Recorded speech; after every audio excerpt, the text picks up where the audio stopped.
yo soy Joana Willem, soy diseñadora gráfica, artista visual, también trabajo con papel,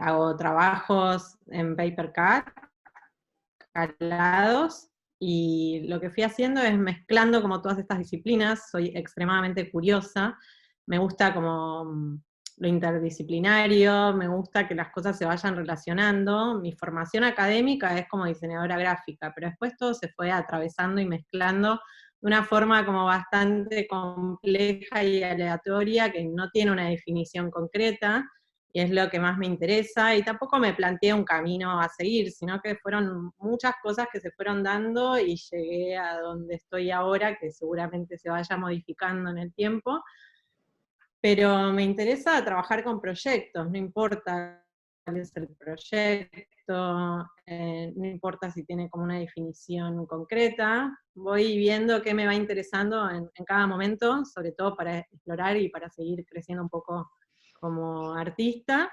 Y, y bueno, uno de los proyectos en los que trabajé fue El hombre que perdió su sombra, que ahí cumplí varios roles.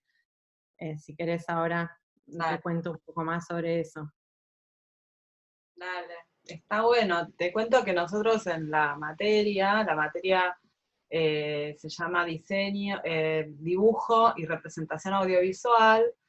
Nosotros lo que tratamos de tomar es una materia cuatrimestral, es, digamos, lo que sería la idea, el proyecto, y poder llevarlo sin llegar a las instancias proyectuales que tiene el diseño, las asignaturas de diseño, pero sí llevarlo como a esta justamente relación de mediaciones. Entonces a nosotros el hombre que perdió su sombra nos impactó mucho porque tenía distintos despliegues. Entonces, bueno, como vos, digamos, para mí fue una grata sorpresa descubrir que eras diseñadora gráfica. Nunca sentí igual que era una diseñadora gráfica como de carrera, o que ese tipo de trabajo fueron los que hice. Siempre hice cosas alternativas, hice cosas diferentes, me sirvió la carrera y me encantó cursarla.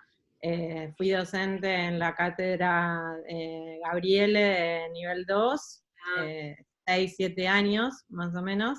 bom, Amo la carrera, pero nunca me sentí netamente como diseñadora, como que eso me completaba una mirada de mi trabajo. Era como una claro, herramienta que usé y que sigo usando y que también trabajo un poco como diseñadora, pero se complementa con otras cosas que no tienen nada claro. que ver.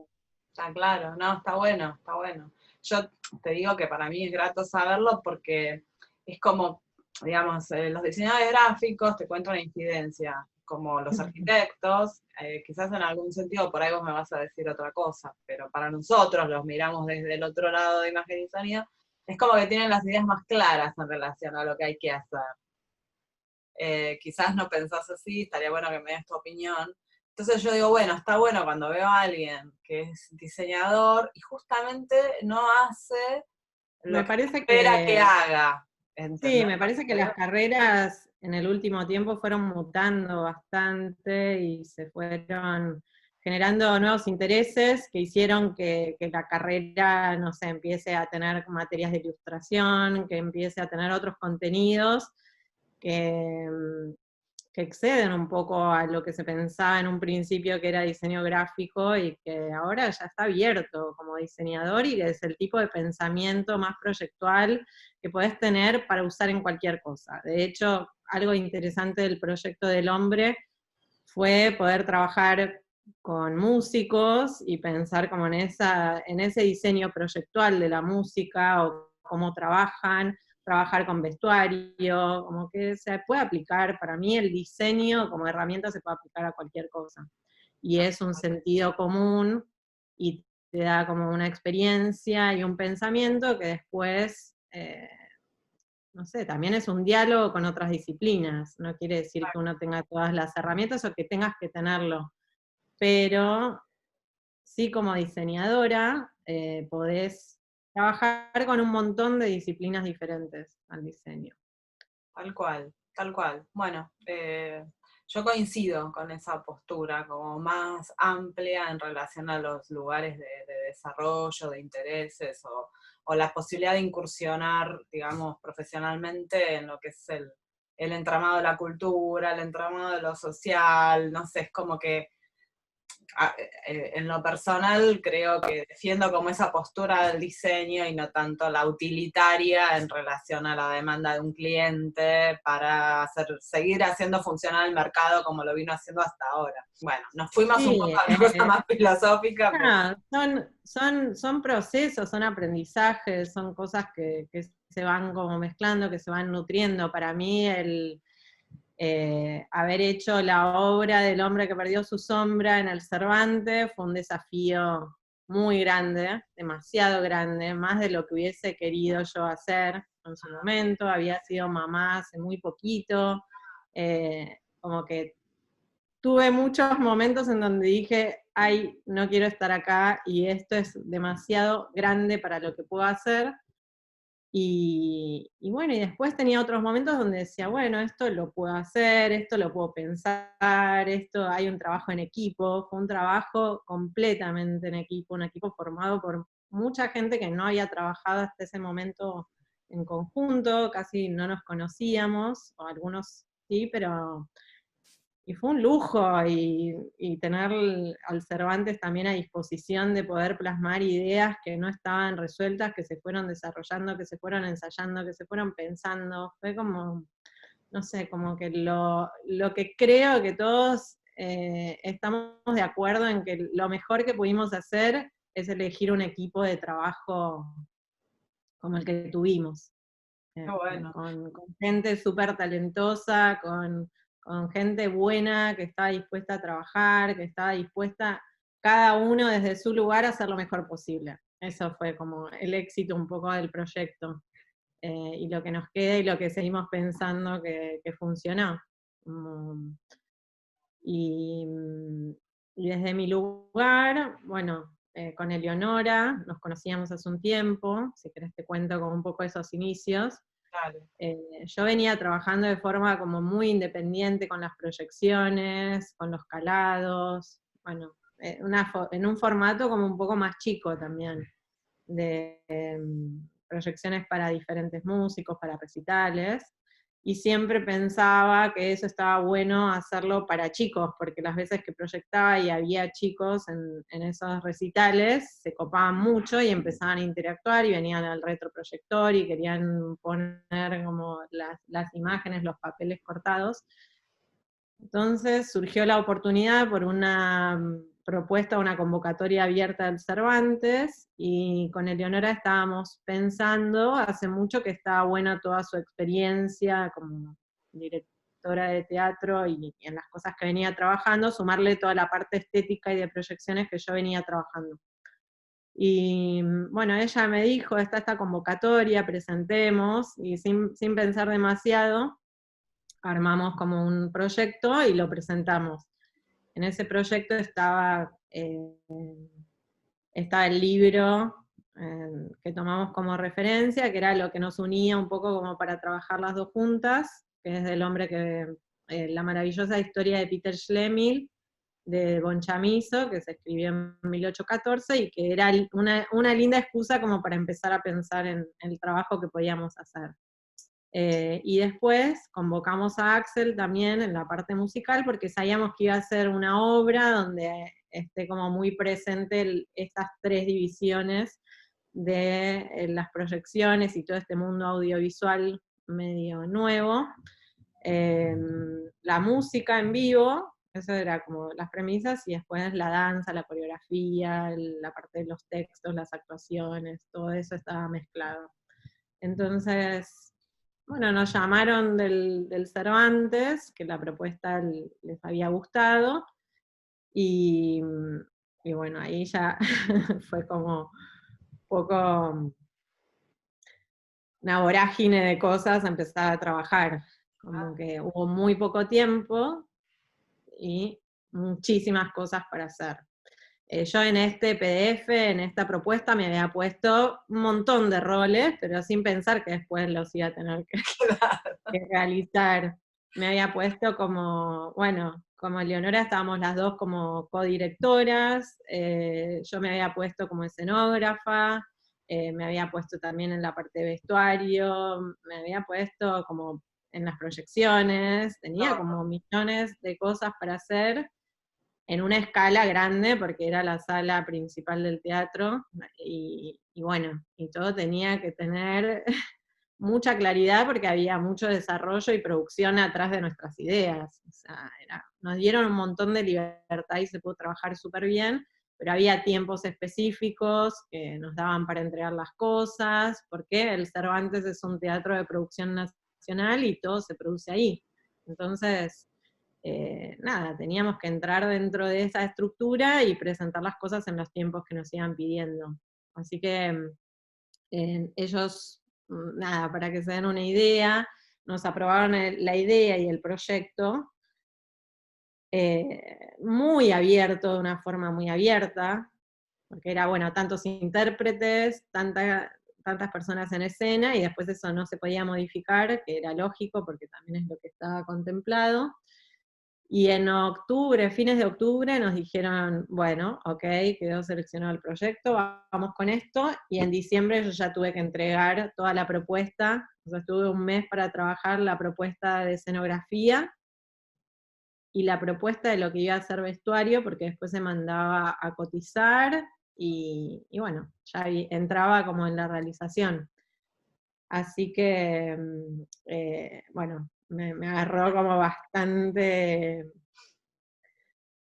miedo a todo eso, porque era como demasiado grande y muy poco tiempo para hacerlo. Y la forma en que yo encontré de poder pensarlo y realizarlo fue, yo trabajo en papel, yo si puedo hacer una maqueta, calando todas las partes que estén en la escenografía y empezar como a contar desde ahí para presentar el proyecto a todas las áreas del Cervantes, si se puede hacer en papel, se puede hacer real, cambiando la escala, porque la mayoría toda la escenografía está ruteada, y yo lo iba a calar en láser en esta maqueta, o sea que de la misma forma, trasladando escala, se podía hacer, y se podía verificar, y se podía ver si funcionaba o no, y cómo eran las escalas de todo. Qué Así que bueno. hicimos ¿La hicimos tenés? ¿Está la la maqueta? maqueta la maqueta que va en el Cervantes, es Wow, una maqueta enorme, claro, enorme, claro.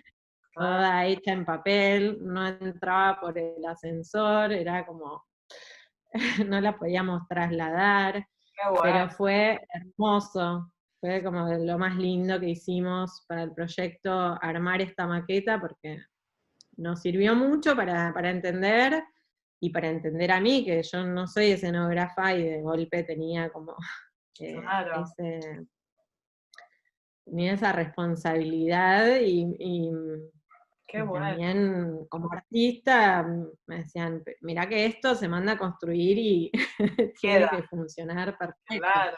Muchas cosas que en ese momento no sabía, las visuales, cómo se veía eso desde todos los puntos del teatro, Claro, em, claro. cómo había es una obra que es relativamente sencilla, pero que tiene mucho trabajo por atrás de escena, hay como muchas cosas que... Te puedo preguntar, siguiendo lo que conversé con Fede Lamas, luego también con Pablo Fusco, uno de los actores, me quedan un montón, o sea, nos hubiera gustado hablar con Axel, pero bueno, no vamos a llegar al final, se va demorando. Sí. Pero vamos a retomar en este punto. ¿Cómo fue, o cómo vos lo pensás, ahora más o menos uno lo vislumbra, pero contanos específicamente cómo pudieron ir armando las capas, las distintas capas que además de ser capas materiales e inmateriales, no sé cómo las pensaste vos junto con Leonora, pero además de eso también tenían significados en relación a lo que es la obra, el mensaje que la obra, la historia, lo que la historia necesitaba contar. Porque creo que ahí es donde está el hallazgo más profundo, porque además del engranaje que funcionaba de manera para mí magistral, por más que después me enteré que según dijo Fede y Pablo que había errores, que había cosas que había que ir corrigiendo. Como espectadora, para mí todo recontra funcionaba, y sobre todo funcionaba lo que sería el mecanismo de la ilusión, de que para mí es la esencia de la representación, sobre todo en el teatro, pero bueno, eso puntualmente, si te da ganas, o cómo vos lo viviste, cómo te lo imaginaste, y cómo terminó resultando, y si fue un Sí, bolón. para mí, como decía al principio, toda la experiencia fue nueva. Nunca había trabajado en teatro, nunca había hecho una obra como de esta complejidad. eh, y después fue como, todo fue evolucionando. Eleonora, bueno, convocamos a Isol también para la parte de dramaturgia y fuimos teniendo reuniones con ella donde le contábamos un poco cuál era el guión que estaba planteado hasta ese momento, cómo eran los personajes, y hablábamos mucho de los personajes, de la adaptación que estábamos haciendo sobre el texto, porque había que modificar algunas cosas, había una base que estaba buena, pero después otras cosas que se fueron modificando, que eso lo hizo Leonora, fue la que estuvo como escribiendo el guión a medida que íbamos ensayando. Trabajamos por escenas, fuimos planteando diferentes escenas y diferentes mecanismos para cada escena, y como eso, y lo probábamos. Nosotros ensayamos 2 meses en una sala del Cervantes. Desde el inicio de los ensayos ensayamos con una pantalla, con 2 pantallas un poco más chicas, bastante más chicas que después estaba en la sala, hacer como muchísimas pruebas de cómo se veía eso en sombra, de cómo funcionaba y qué pasaba todo el tiempo cuando los personajes pasaban adelante de la pantalla, y las diferentes formas también de representar las sombras o eh, estas ilusiones distintas para cada escena, para que no se agoten. Entonces, Claro. estas fueron las cosas que fuimos pensando en cada escena, qué se podía hacer y qué era más interesante, si se veía todo en silueta o que pasen para adelante en determinados momentos. Pero eso se fue pensando en los ensayos, fue algo que se fue construyendo y que incluso había veces que hacíamos pruebas, bueno, todo adelante de pantalla, no, todo por ahí, no, todo como que fuimos viendo que esa diversidad se fue construyendo por el relato y un poco también por las propuestas que hacían los actores.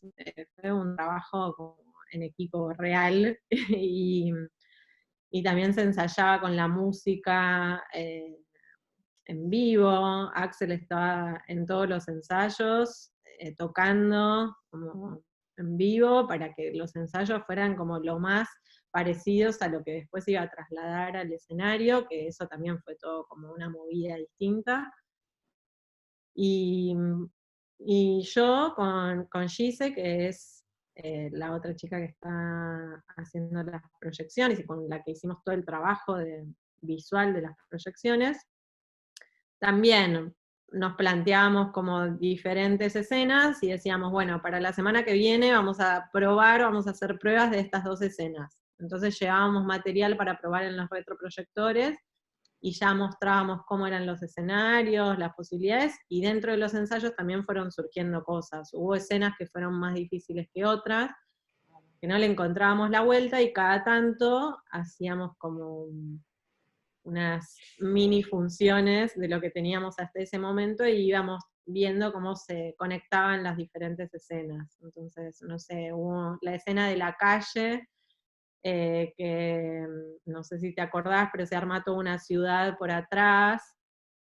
Esa nos costaba muchísimo porque no le encontrábamos la vuelta de cómo tenía que ser, cómo eran las posiciones de cada persona, y Peter, el personaje de Santiago que estaba por adelante y que iba como dialogando con las sombras, y lo más complejo también de la obra es que atrás de la pantalla no se ve nada, no se ve absolutamente nada de lo que pasa Eso adelante. me enteré, comentaron eso, que es como trabajar a ciegas los que les tocaba. Trabajás a ciegas con marcas y con diferentes puntos que están puestos como en el piso, pero no se ve nada. Entonces tiene que haber como una coordinación y unas marcas como muy precisas, porque Ahí lo que funcionaba el pasaba sonoro, atrás, lo que ¿no? pasaba, sí, sí, sí, yo estuve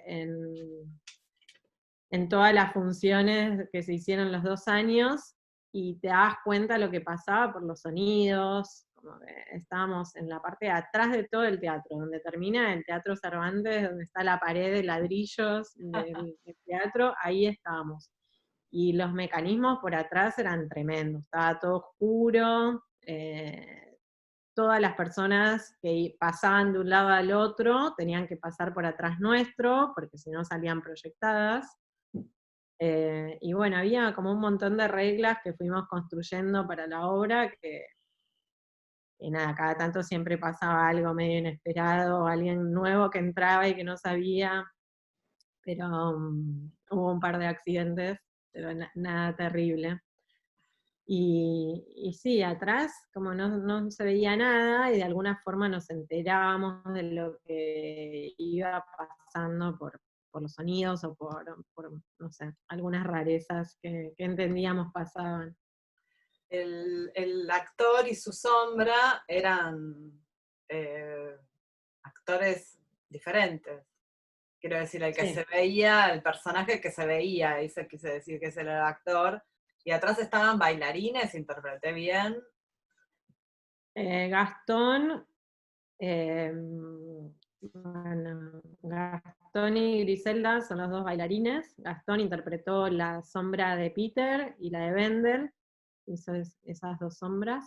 Y también está todo muy pautado desde lo coreográfico, los movimientos, con las marcas en los textos, ¿no? En determinados textos se activaba como una serie de movimientos, y también nosotras con Gise teníamos pautado los momentos en los que entraba cada proyección, entonces estaba todo como súper, súper diagramado y establecido, pero se hacía en vivo. Entonces Claro. iba mutando, iba cambiando, algunas cosas se iban modificando porque tenía como esa, que mucha gente no sabía que las proyecciones se hacían en vivo, y, y bueno, lo más interesante es eso, que atrás de todo lo que iba pasando se estaba construyendo como escenarios virtuales Vivo. bueno, yo tengo como para que vean un poco cómo son Ay, qué genio. estos. Ahí se ve que hay como una transparencia en color azul. Sí, sí, todo lo que es papel y que está cortado en papel, ahí está. ¿Esto era Eh, efectivamente una que se usó en el teatro? ¿Así era? ¿Esta es la sí, escala que apoyaban en el retroproyector? sí, el retroproyector tiene tengo un retro acá también, si quieren después les muestro. Tengo todos estacionados acá en mi casa. Qué bueno. Em, la escala del retro es de 30 por 30 centímetros. Como los Es que el están área en de la proyección. facultad. ¿No te acordás que en la facultad hay de eso? Sí, sí, porque se usaba Nosotros para usamos. teóricas.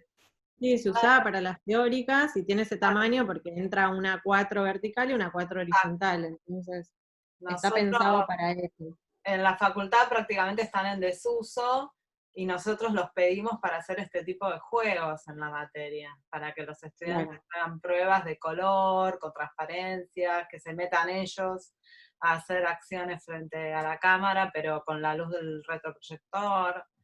Es buenísimo, es como hicieron un redescubrimiento, una actualización total. Igual dijo Fede que eran de los mejores retroproyectores que había en el mercado, ¿no? Que eran como muy Sí, buenos. sí.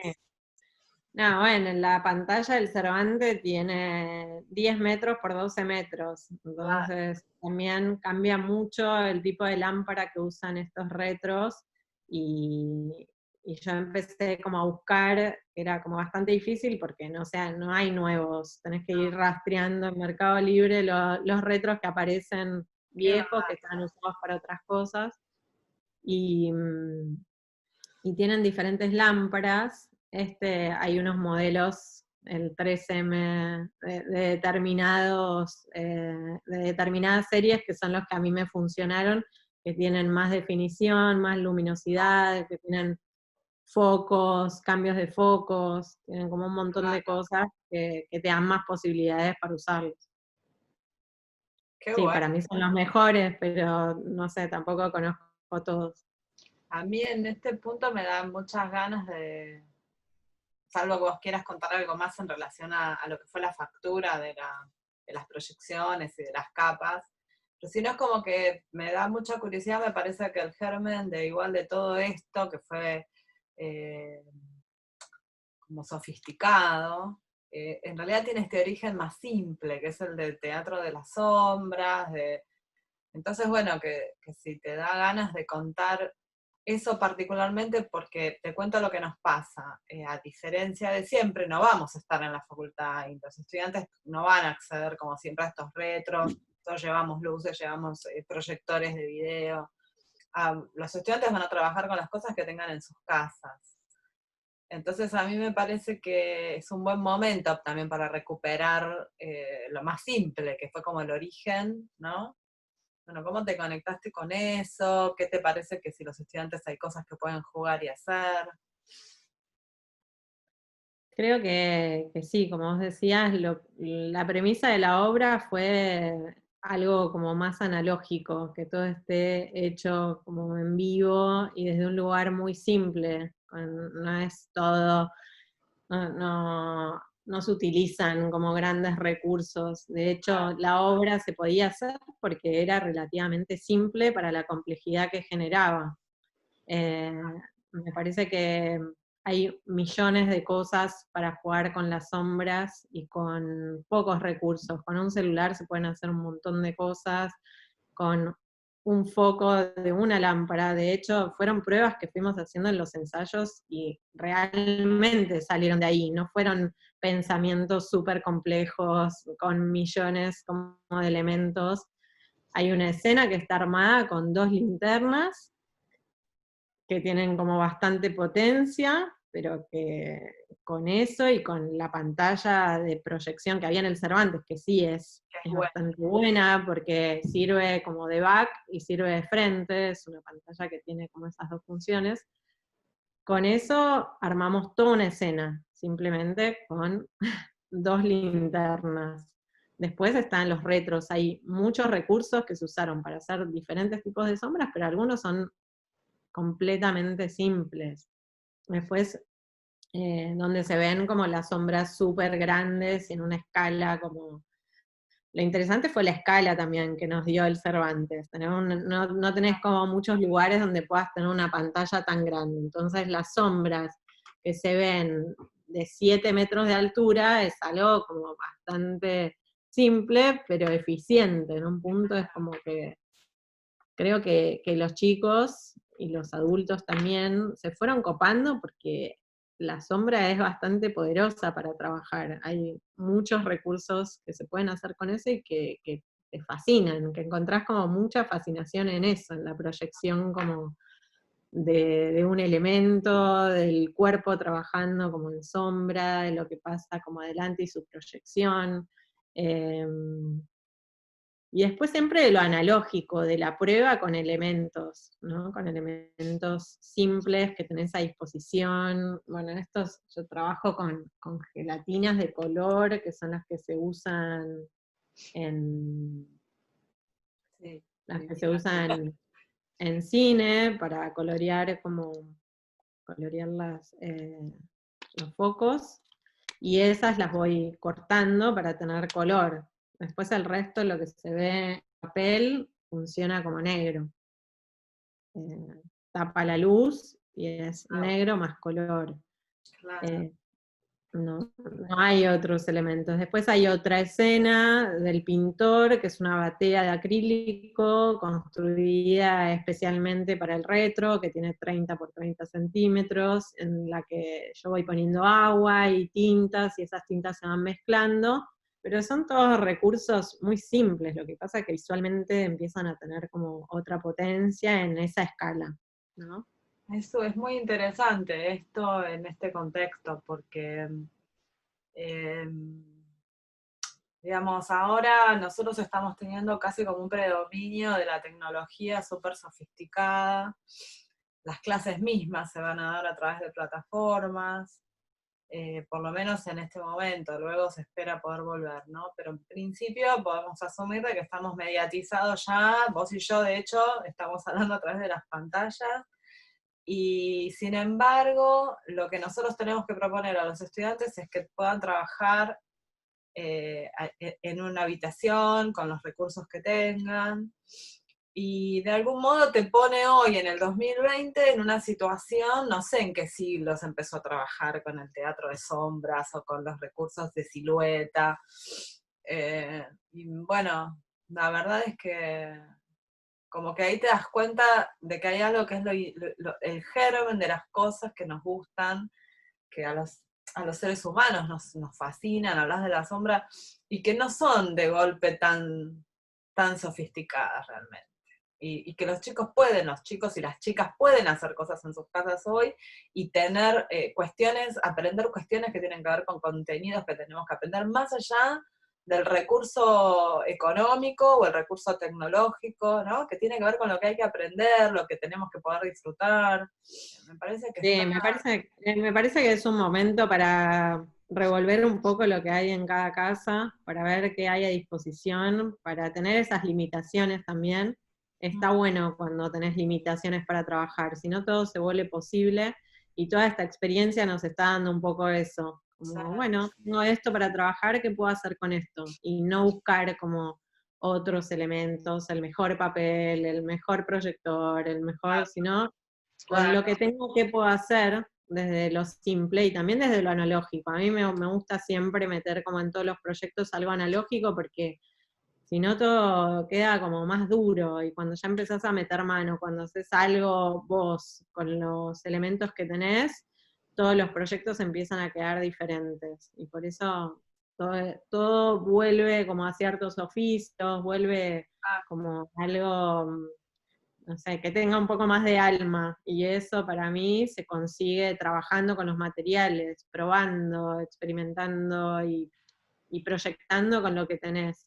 No, me parece que va por ahí, por empezar como a probar cosas más simples y después ver de qué forma se pueden hacer como más complejas, pero no al revés, porque si no limita mucho, como bueno, hasta que no tengo todo esto no puedo hacer nada, y pierde sentido porque se pueden hacer un montón de cosas.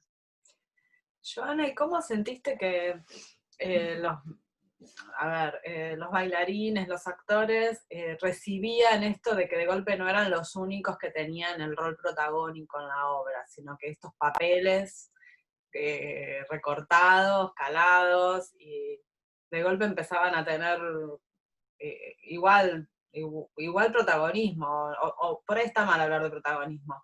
Sería como que todo estaba pensado en términos de composiciones donde no había una jerarquía única, donde la escenografía era lo que estaba atrás y los actores adelante, digamos, para hablar en términos clásicos de la construcción del teatro.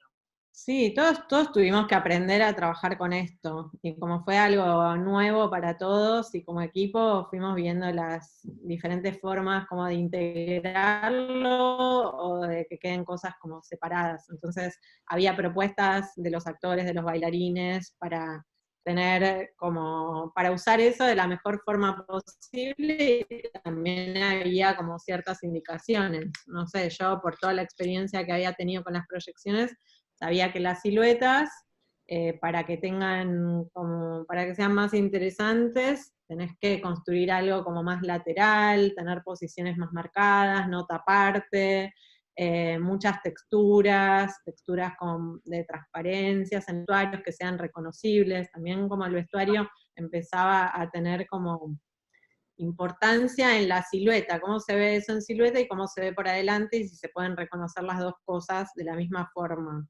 Entonces pensamos eso, como incluso como los bailarines, o bueno, Griselda, que interpretó a Fanny, tenía como la limitación de que su vestuario tenía dos mangas como muy armadas, y eso como le generaba un tipo de movimientos más acotados de lo que ella hubiese hecho si no tenía ese vestido. Claro. Entonces, las limitaciones empezaban a ser como parte de lo que se podía hacer. Pero vos necesitabas que tenga eso por una cuestión de reconocimiento de la forma en términos de sombra y de silueta. No era lo mismo, Sí, digamos. no, como la silueta tenía que funcionar Claro, y estéticamente ser interesante en su forma como más plana, pero a la vez después cuando esos actores o bailarines pasaban como adelante, también tenía que tener como algo mucho más interesante de lo que se veía en silueta, pero reconocerse como la misma forma. Por eso pensamos como las pelucas y determinados como volúmenes para cada personaje para que después eso funcione. qué bueno. Y en los ensayos sí, pasaba como que todos nos maravillábamos un poco con las proyecciones.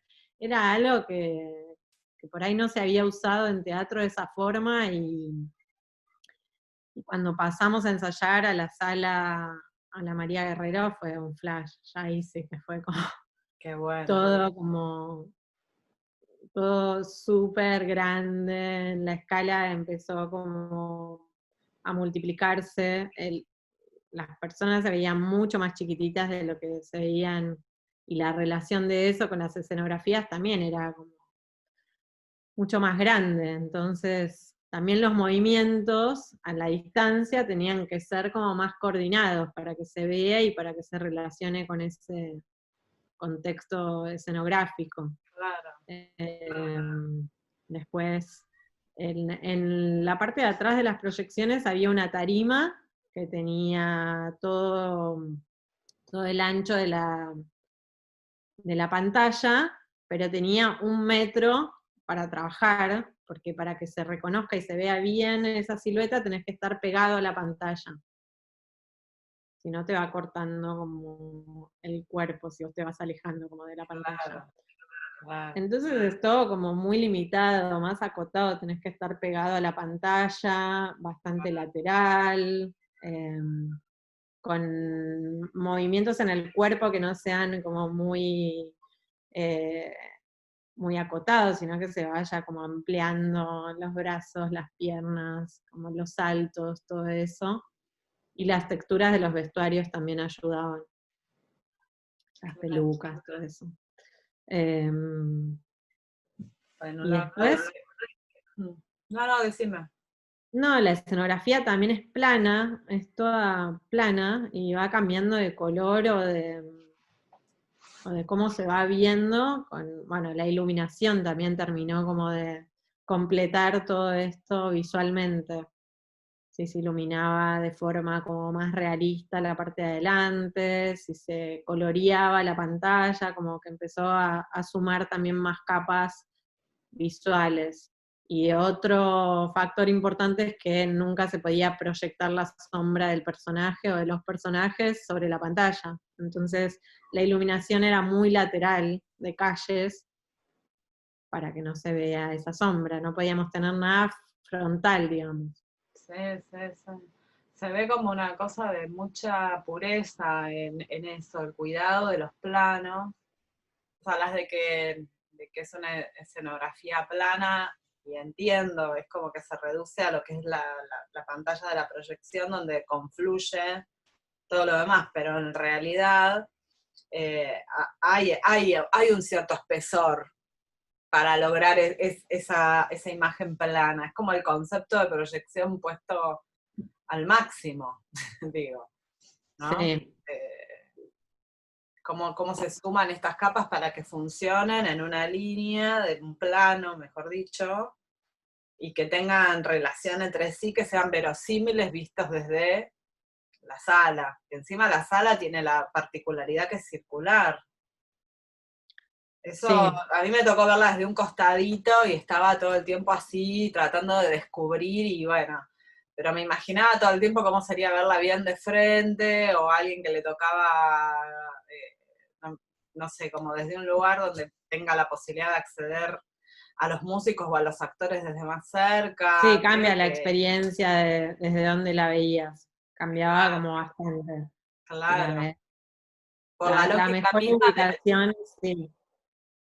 digo, por la lógica misma de la proyección, que en general está pensada desde el punto de vista ortogonal, desde el lugar de que vos lo mirás de frente, Y sin Sí. embargo, bueno, se disfrutabas de todos los lugares, te digo, no sé, capaz el que la vio de frente se ganó más que yo, pero me parece que funcionaba también, con lo cual también, es otro aprendizaje, creo, para proyectar el escorzo, digamos. Diseñemos una obra de costado. Sí, sí, se tenía que ver bien desde todos los puntos del teatro y a la vez también tenía que estar como todo tapado para que no se vea como los costados donde seguíamos trabajando, los actores entraban y salían, como que tenía que estar bastante pensado hasta dónde se ve y hasta dónde no se ve, y funciona como un marco bastante delineado con este rompimiento, que bueno, por las características del Cervantes también podía ser como algo que subía y bajaba,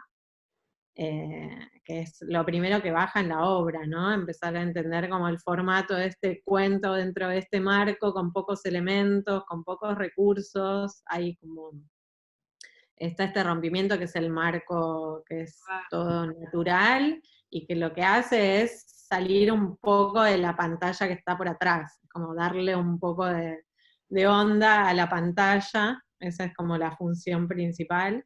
Después hay dos árboles laterales que entran en carro. Después aparece la montaña al final, que también es todo plano y tiene una estructura de un carro de hierro por atrás para entrar y salir. Y los maquinistas que entraban eso tienen que estar escondidos atrás. Hay un montón de cosas que están pensadas como para que no se vean. Que bueno, todo eso es lo que tuvimos que pensar cuando armamos esta maqueta y cuando empezamos a decir, bueno, yo quiero que entren, también volvés como a reducir todo, ¿no? Como en primera instancia decís, tengo esta posibilidad, tengo este teatro, puedo hacer millones de cosas, puedo hacer que suban y que bajen, como lo que yo quiera, y no es tan así, porque después, como no puedes estar todo el tiempo metiendo elementos y cosas que no van en el relato, y del inicio de lo que teníamos pensado sacamos un montón de cosas. Fuimos limpiando todas esas ideas y decir, esto no lo necesitamos, esto no hace falta, esto no tiene forma de entrar, y también hay que dejar lugar como al relato, a las emociones, a bancarse, como que no todo tiene que estar todo el tiempo al mismo nivel y contando y visualmente, como para que algo visual tome potencia, también tenés que dejar un rato la pantalla apagada Claro. y ir dosificando y hacer como una curva, ¿no? Y el final también lo terminamos de definir, uno de los últimos ensayos, todo se fue construyendo como también de una forma muy día a día y probando, y como que uno piensa cuando ya lo ves hecho que eso está todo como diagramado, y no, todos tenemos que probar, todos tenemos que ver las cosas, ver cómo funcionan, ver en el espacio, pensar desde la intuición, y después, bueno, la prueba final es cómo funciona con la gente y cómo funciona cuando el teatro ya está en marcha y las cosas que se van modificando. Pero otra cosa interesante del Cervantes es también que lo que estaba planteado de inicio después no se podía cambiar, no podías cambiar nada porque había marcas, había como un guión de luces grabado, entonces bueno, son limitaciones que aparecen, pero que vienen bien, donde podés ir como Claro, modificando pequeñas cosas sin que sean técnicas. perfecto. Bueno, no sé, la verdad, te quiero agradecer muchísimo. A nosotros nos resulta difícil, estamos, digamos, como ustedes, porque estamos diseñando este curso sobre la marcha, Mm. totalmente nuevo, tratando de echar mano a recursos que vamos a ver cómo pueden funcionar para la cursada, para los estudiantes, sin tratar de perder nivel de lo que para nosotros es la excelencia de la docencia universitaria, que bueno, no sabemos nunca si la alcanzamos, pero intentamos llegar. Sí. Eh, y la verdad es que ustedes hablo en plural, porque bueno, fueron tres integrantes del Hombre que perdió su sombra que nos dieron esta colaboración súper generosa, súper generosa. Ya había sido generosa la obra en sí, porque aparte accesible, pues las entradas eran súper económicas, la cantidad de funciones que hicieron para escuelas, y bueno, luego que pudieron colgarla en YouTube y estuvo abierta, y en las escuelas de la ciudad por lo menos circuló mucho el link para que la podamos ver y que los chicos la puedan volver a ver, perdiendo lo que pierde, obviamente. Sí, se trabajó un montón con la obra en escuelas, y creo que porque es eso, desde cualquier mirada puede tener un montón de nuevas interpretaciones y trabajos para hacer sobre la sombra desde lugares muy variados y muy simples, que se pueden aplicar ahora, y que producen efectos como muy lindos, ¿no? Desde chicos muy chiquitos que se maravillan y también adultos, como que es algo que es bastante cautivante el uso de la sombra en general, y las preguntas que vienen a partir de ese trabajo. Yo pienso que es un momento difícil y bastante complejo, pero también hay que aprovechar cosas positivas que tiene, hay que trabajar con lo que se tiene, hay que eh, investigar como un poco en los materiales, aprovechar toda esta parte como más analógica, aprovechar para experimentar, desde todos los ámbitos se está experimentando, entonces en vez de tratar como de que todo lleve a un lugar académico como más concreto, aprovechemos esto para experimentar más relajadamente y para aprovechar ese trabajo desde un lugar que no tiene ni tanta importancia por ahí académica, ni tanta rigurosidad, sino de placer, de trabajo, de Juego, de este tiempo, de descubrimiento. juego, Sí, de registro también. Hay algo que está pasando con los tiempos ahora, que tenemos mucho más tiempo para registrar cosas más simples, incluso, no sé, a mí me pasó de estar en mi casa